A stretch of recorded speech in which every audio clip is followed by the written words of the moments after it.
Hello, this is Dr. Chitra Selvan here to present my abstract worded The Weight of Words, a mixed method study to understand Indian doctors' perspective and experience of patient communication. We all know how effective communication can play a major role in improving adherence and outcomes in individuals living with type 2 diabetes. We conducted a survey involving 834 odd doctors who treated individuals with type 2 diabetes in their practice. The survey consisted questions of both qualitative and quantitative format to understand first what they thought about the relevance of communication and the various aspects of communication in clinical practice, and then also asked to reflect about some of the words and phrases that they used and some of the techniques that they used to explain either prognosis or insulin initiation in their everyday clinic.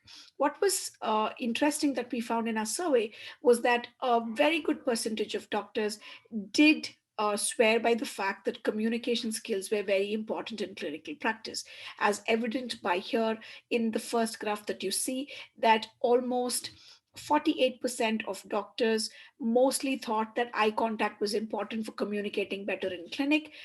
40% or more of them agreed that body language was relevant. A good 37% agreed that tone of voice that you use while addressing patients was important, and 41% said words and phrases that we used were important as well. Yet, when they were asked to reflect about their practices themselves, only 43% of them always greeted their patients as they entered the room. Only 42.8% always acknowledged the challenges of using insulin, and up to 31.9% of doctors never had asked any patient what their experience was at the end of consultation.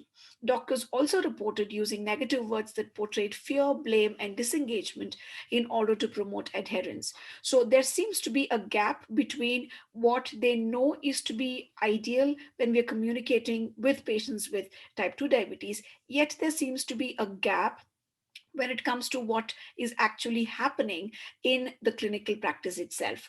Much of this gap can be explained by the fact that many doctors in medical schooling in India, at least, are not exposed to communication skills, the importance, how to hone them and get better at it. So, probably a communication skill program specifically designed for diabetes care might be helpful in improving adherence and outcomes in patients living with type 2 diabetes in India, the country which houses the second largest population of individuals living with type 2 diabetes. Thank you.